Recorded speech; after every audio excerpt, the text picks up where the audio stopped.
Damos gracias a Dios porque Él permite que estemos en su casa, poder disfrutar de la reunión, poder disfrutar de las alabanzas, de engrandecer el nombre de Dios y también de escuchar la palabra de Dios. Si mi voz, lo que yo hablo, no es la palabra de Dios. Voy a transmitir la palabra de Dios, lo que Cristo dijo hace 2000 años.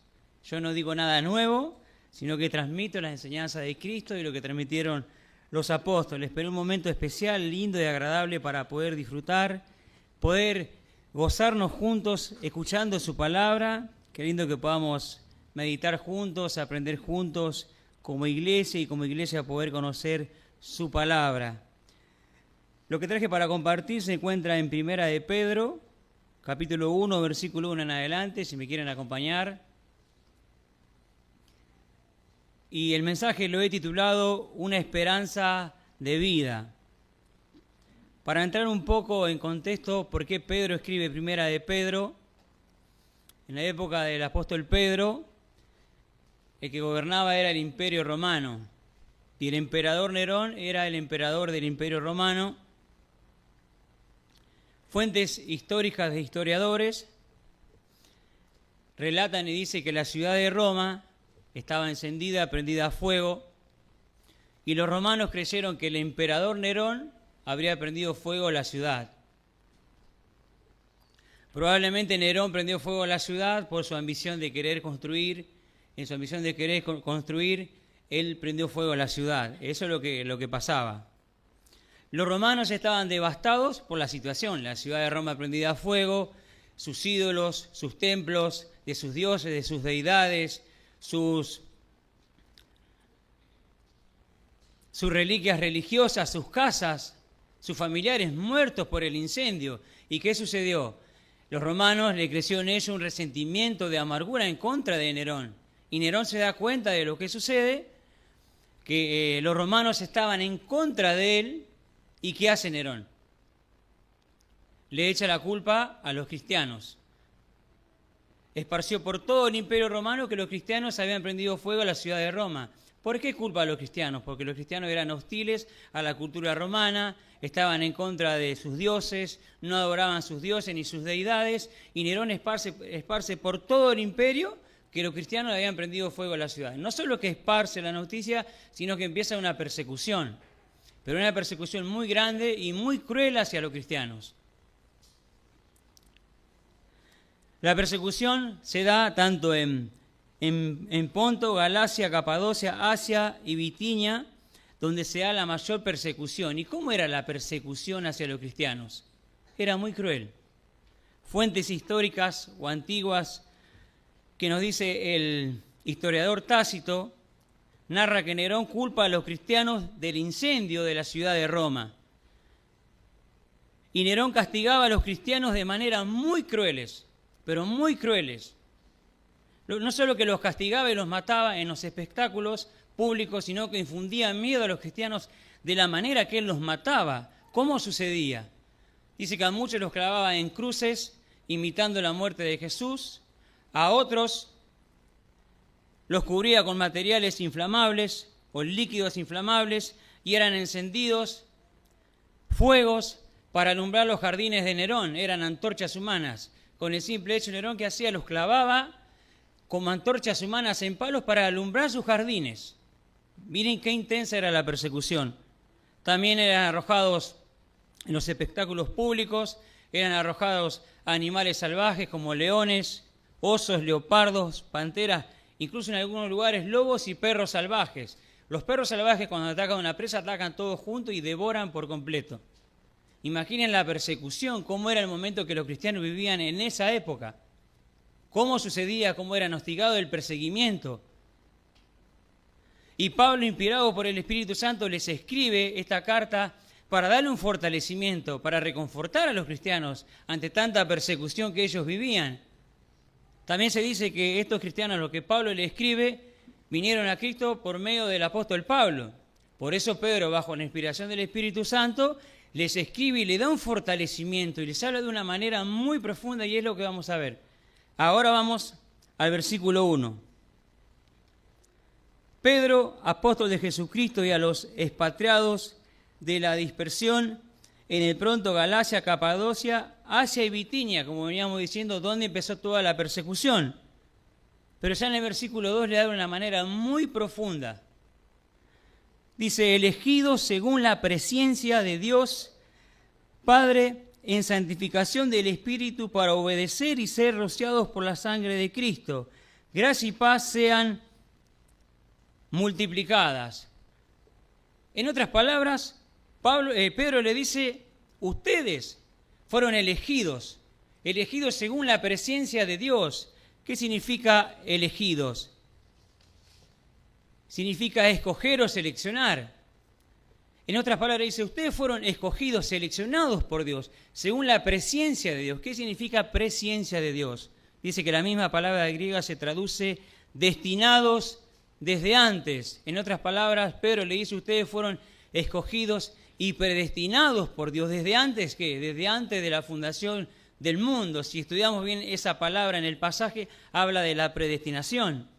Siendo que Pablo ya en Efesios también habla de esta predestinación. En Efesios 1:11 dice, según nos escogió en Él antes de la fundación del mundo para que fuésemos santos y sin mancha delante de Él.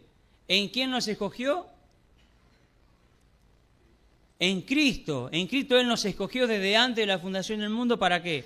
Para que fuésemos santos y sin mancha delante de Él. Pedro que le dice, según la presencia y ser santificados por medio del Espíritu.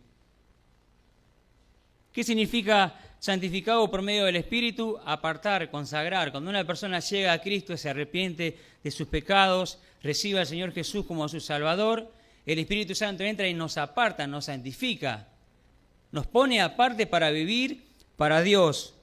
Y después dice, ser rociado por la sangre de Cristo. Cuando una persona se arrepiente, la sangre de Cristo nos cubre de todo pecado, nos limpia de todo pecado y nos da acceso al Padre. Por eso tenemos acceso, los podemos presentar delante de Dios porque somos santificados por medio de la sangre de Cristo. Pero ¿qué le dice?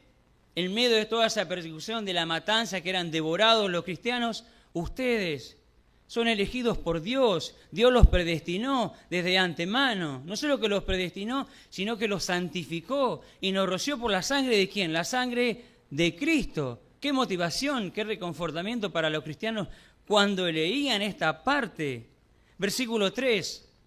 No solo que nos escogió según la presencia de Dios, santificar y rociar con la sangre de Cristo, sino que dice en el versículo 3, bendito sea el Dios y Padre de nuestro Señor Jesucristo, que según su gran misericordia nos hizo nacer para una esperanza viva por la resurrección de Jesucristo de los muertos. ¿Qué dice Pedro? Bendito sea ¿quién? Dios y Padre de nuestro Señor Jesucristo, que nos hizo nacer, ¿para qué? Para una esperanza de vida, según su gran misericordia. Bendito sea Dios, porque según la gran misericordia de Dios, porque Él es misericordioso, porque Él así lo decidió, porque Él nos escogió desde antes de la fundación del mundo en Cristo, porque Él es misericordioso, nos hizo nacer una esperanza de vida eterna. Ahora sí nos preguntamos, cada uno de ustedes, y yo te hago una pregunta, ¿por qué Dios te eligió a aquella persona que ha creído en Cristo? Y tú me tienes que dar una motivación por la cual Dios nos escogió desde antes de la fundación del mundo para ser santificado y rociado por la sangre de Cristo para una nueva esperanza de vida eterna. Dame un motivo por el cual Dios nos escogió. O yo dame un motivo por el cual me escogió. Deme un motivo, Dios me escogió porque soy. O Dios me escoge porque yo tengo esto, No hay motivos. Solo hay motivos de agradecimiento, de alabanza, de honra y gloria a Dios, porque somos pecadores. Cuando leemos su palabra y venimos a su palabra y empezamos a leerla desde antes de conocer a Cristo, leer y nos damos cuenta que somos pecadores, que nuestro corazón está podrido, que estamos muertos separados de Dios. Si estamos muertos, separados de Él, estamos muertos. Nuestra condenación es eterna, nuestra muerte es eterna. Estamos lejos, separados de Dios. Pero acá Pablo, el apóstol Pedro, les da una motivación, que fueron elegidos por Dios a una esperanza de ¿qué? De vida, ¿por medio de qué?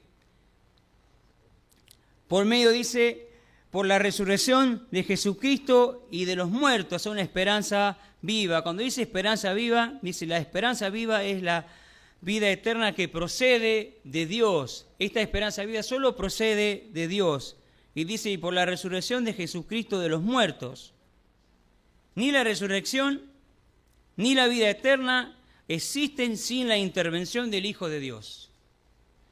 Así que ni la resurrección ni la vida eterna existen sin la intervención del Hijo de Dios. En la vida de una persona no existe la resurrección ni la vida eterna a menos que el Hijo de Dios aparezca en la vida de esa persona y que la persona se arrepienta de sus pecados y crea en Jesucristo, se quebrante su corazón reconociendo el señorío de Jesús, y ahí donde aparece la resurrección y la vida eterna que Dios le promete a aquellos que creen en su Hijo Jesús. Versículo 4 habla cómo es esta esperanza de vida. Dice, para una herencia incorruptible e incontaminada e inmarcesible, reservada ¿en dónde? En los cielos para vosotros. Según su misericordia nos hizo nacer una esperanza de vida, y esta herencia es incontaminable, dice, es incorruptible e inmarcesible. ¿Dónde está reservada?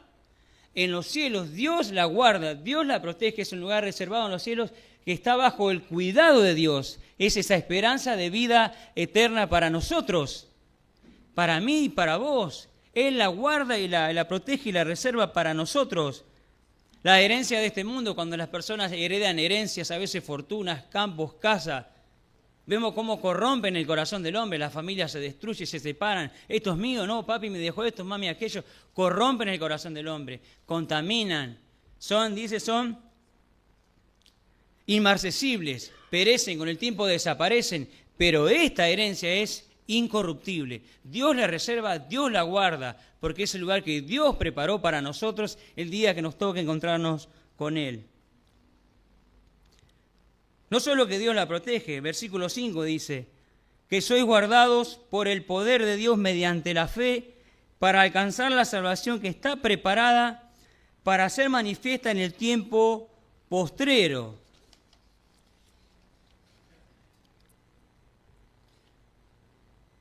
¿Qué quiere decir esto?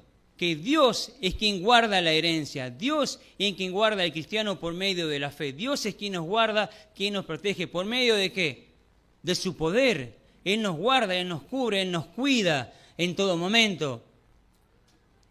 Cuando dice guardados por el poder de Dios, el poder supremo de Dios, la omnisciencia, la omnipresencia, la omnipotencia, la sabiduría de Dios, su soberanía, no solo guardan la herencia que está reservada en el cielo, sino que mantienen seguro y firme al creyente.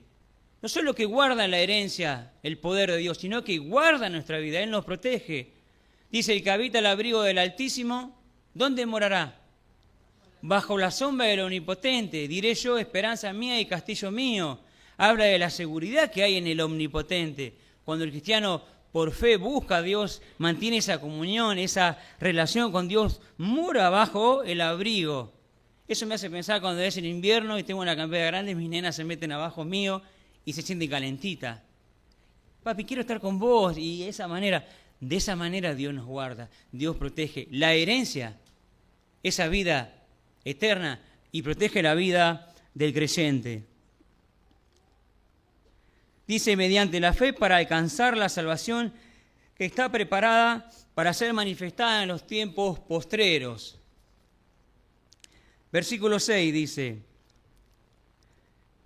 en lo cual vosotros os alegráis, aunque ahora por un poco de tiempo, si es necesario que tengáis que ser afligidos en diversas pruebas, para que sometida a prueba vuestra fe, mucho más preciosa que el oro, el cual, aunque perecedero, se prueba con el fuego, y sea hallada en alabanza y gloria y honra cuando sea manifestado Jesucristo. Versículos 6 y 7 habla de las pruebas que ellos estaban sufriendo.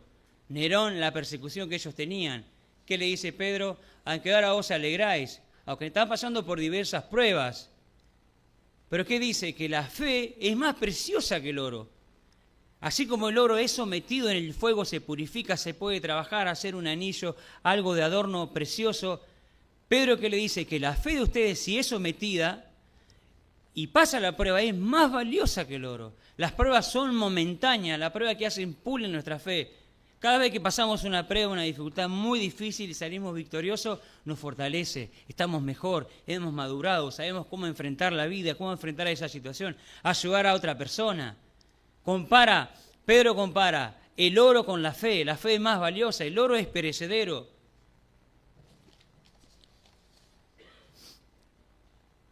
Por eso Pedro enseña que lo más valioso delante de Dios no es lo material, sino que es la fe genuina, continua, que pasa las pruebas y sigue confiando en Dios, y viene otra y sigue confiando en Dios, nos perfeccionamos. Por eso el oro es temporal y perece, pero la fe verdadera en Dios es eterna, vivirá para siempre. ¿Qué decían en el versículo 5? Que sois guardados por el poder de Dios mediante la fe. Es decir, que la fe es más valiosa que el oro, es eterna, somos guardados por el poder de Dios.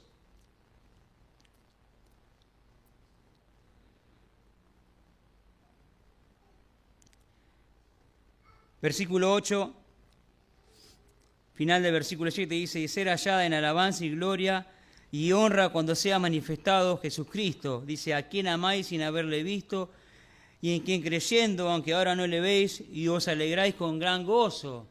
Pedro les dice, aunque amáis a Jesucristo, amar a Cristo sin haberle visto, y se gozan con un gozo inefable. Pedro se asombraba como ellos creían y seguían adelante a pesar de las persecuciones, porque Pedro había estado con Cristo, palpó a Cristo, vio las enseñanzas de Cristo y adquirió sabiduría, lo vio a Cristo, caminó, lo vio ser crucificados. Él tenía motivo porque lo vio, caminó, pero Pedro resalta esa fe que confía en la palabra de Dios, que confía en Dios a pesar de no haberlo visto. Pedro se maravillaba, me maravilla su fe, que creen en Cristo y perseveran y siguen adelante a pesar que Nerón los ataque y los persiga. Ustedes siguen confiando y aman a Dios sin haberle visto. Por eso es tan importante la fe, como Dardo decía, que la fe viene por el oír la palabra de Dios. Sin fe es imposible agradar, no se puede agradar a Dios. ¿Por qué no se puede agradar a Dios? Porque la fe viene por el oír la palabra de Dios, lo que estamos escuchando en este momento. Versículo 9, dice, obteniendo el fin de vuestra fe, que es la salvación de vuestra alma. Dice, el fin de vuestra salvación. Cuando dice fin, significa la culminación o el resultado de la fe, del proceso de nuestra fe. Dice, será plenamente manifestada cuando Cristo regrese. El resultado, el fin de nuestra fe, el final de nuestros días, cuando Cristo regrese o nos toque morir y en el día que Él venga resucitemos, vamos a experimentar el resultado de esa fe, el resultado de todas las esperanzas que leemos, el resultado de todo lo que vemos en su palabra, en todo lo que dice. Ese día vamos a encontrar la salvación de nuestras almas. Se lo decía a ellos, pero si lo leemos ahora es para nosotros también. Versículo 10. Dice, los profetas que profetizaron de la gracia destinada a vosotros, inquirieron y diligentemente indagaron acerca de esta salvación, escudriñando qué persona y qué tiempo indicaba el Espíritu de Cristo que estaba en ellos. Los profetas, dice que profetizaron de la gracia predestinada a vosotros. Esa gracia predestinada, ellos, dice que los profetas inquirieron e indagaron y escudriñaron. ¿Qué significa inquirieron diligentemente e indagaron? Dice, aunque recibieron la revelación divina, los profetas no entendieron por completo todos los detalles de la salvación. Ellos recibieron las profecías, profetizaron, escribieron, pero no entendieron por completo la obra redentora de Jesucristo. Por eso dice que investigaban con cuidado el significado de las profecías que el Espíritu le daba, especialmente acerca de la venida de Cristo. ¿Ellos qué hacían? Estudiaban sus propios sus propias profecías para entender y querer comprender cómo se iba a dar el suceso, en qué momento, en qué situación, cómo, de qué manera. Pero solo ellos profetizaron, no entendieron por completo. Y algo que me impacta a mí, ellos estudiaban, dice que escudriñaban las profecías.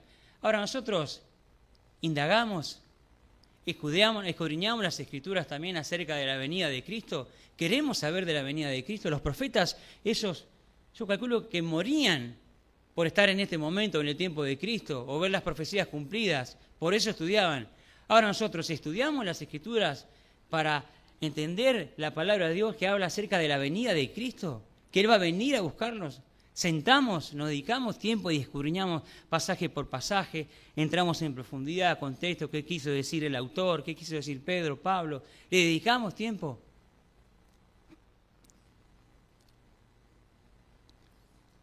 Después dice el versículo 11, escudriñando qué persona y qué tiempo indicaba el Espíritu de Cristo que estaba en ellos, el cual anunciaba de antemano los sufrimientos de Cristo y las glorias venideras tras ellos. Volvemos a lo mismo, cuando dice qué persona y qué tiempo. La pregunta de ellos era en quién y cuándo eran las preguntas y las respuestas que ellos querían saber. ¿Cuándo iba a suceder? ¿En qué momento? Pedro le dice, los profetas profetizaron de esto y ustedes ya lo tienen. Dios ya los escogió. Cristo ya murió por ustedes. Han nacido una nueva esperanza de vida eterna. Dios ya los guarda. Ustedes ya tienen esta esperanza de vida eterna. Ya tienen la revelación. Están en el tiempo de la gracia. ¿Cuánto confortamiento le decía? Los profetas no, ustedes sí. En medio de esa persecución, recibir esa carta que fueron elegidos según la presencia de Dios, fueron santificados, rociados por la sangre de Cristo, a una esperanza de vida eterna por medio de la resurrección de Cristo, una herencia que es incorruptible e inmarcesible, guardados por el poder de Dios mediante la fe, tenían que soportar pruebas, pero la fe más valiosa que el oro, leer todo eso.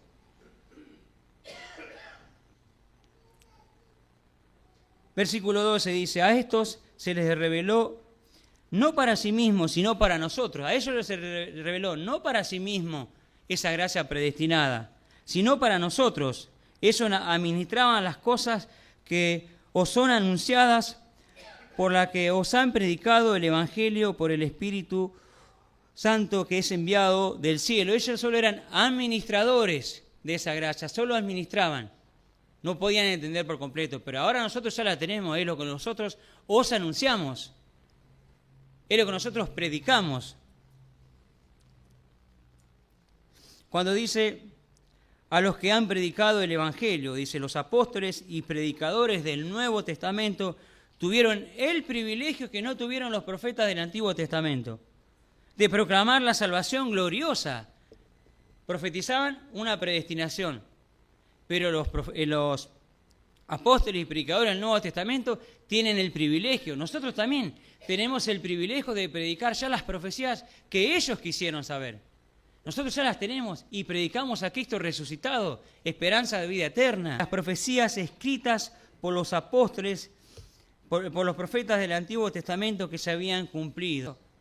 Pensar el privilegio inmenso que tenemos de predicar el Evangelio, de llevar el Evangelio a aquellas personas que no conocen a Dios, que están alejadas y perdidas. Porque hay gente que están perdidas en el pecado, en las adicciones, en cosas de la vida, perdidas de una manera tremenda.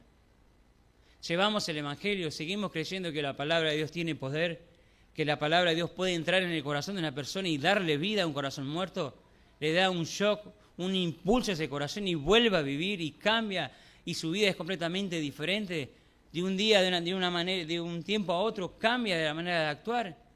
¿No pasó que a veces conocimos a una persona antes y no la vimos y en el medio que no lo vimos más, conoció a Cristo y nos vemos y nos maravillamos? ¿Qué es lo que sucedió en la persona? Es la palabra de Dios que da vida, como cantábamos hoy. Tú das vida. La palabra de Dios da vida. La palabra de Dios creó el universo y tiene el mismo poder desde el momento de la creación hasta el día de hoy. Tiene el mismo poder.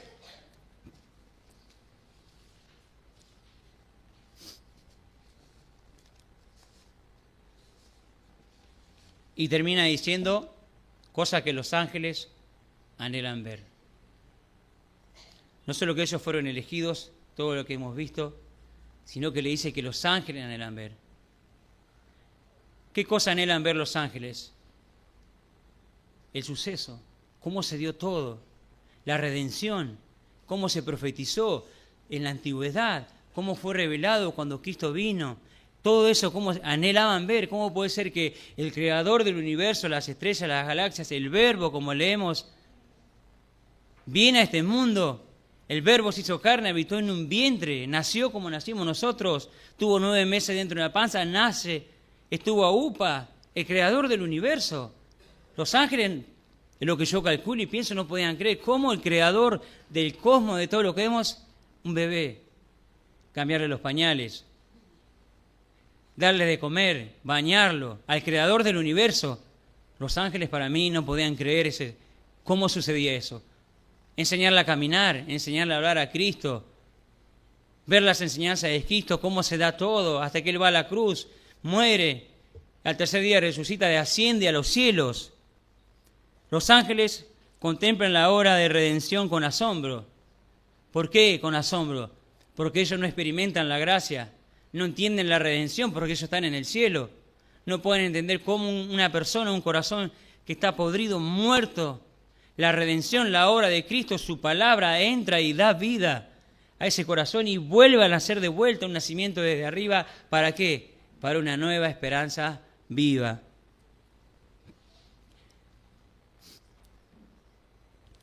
Pero dice que los ángeles no experimentan la salvación como los seres humanos, pero observan con profundo interés cómo Dios salva al hombre por medio del sacrificio de Cristo.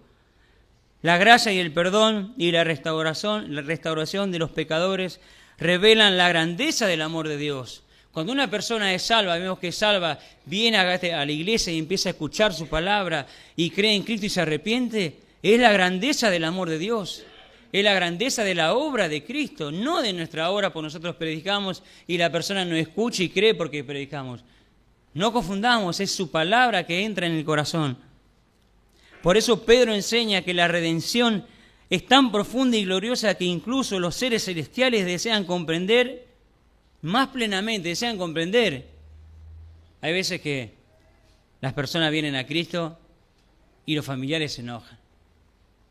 En vez de estar contentos porque uno viene a Cristo, lleva una vida ordenada, la familia se te pone en contra y sucede eso.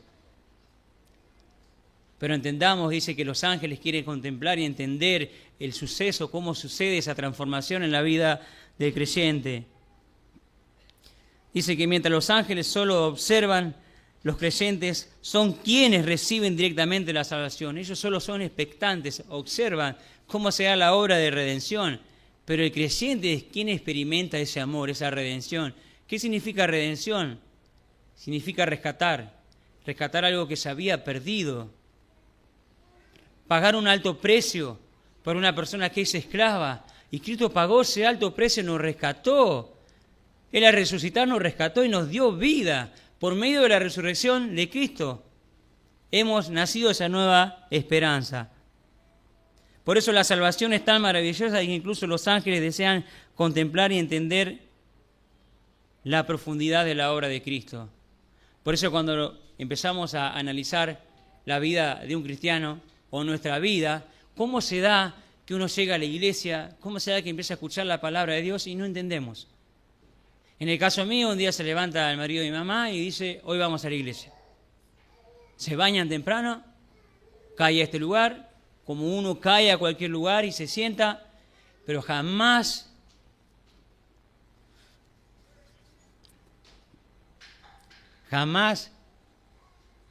iba a pensar que iba a hallar la salvación por medio de su palabra en este lugar. No por la iglesia, sino que hallé la salvación porque en este lugar se predicó la verdad. Yo me iba a imaginar que iba a venir a este lugar como cualquier iglesia que íbamos y en este lugar entró la palabra de Dios y dio vida a mi corazón. Es asombroso. ¿Por qué sucede? Sucede como cuando se habla que el reino de los cielos es como cuando un comprador de joyas se encuentra en un campo, se tropieza en un campo.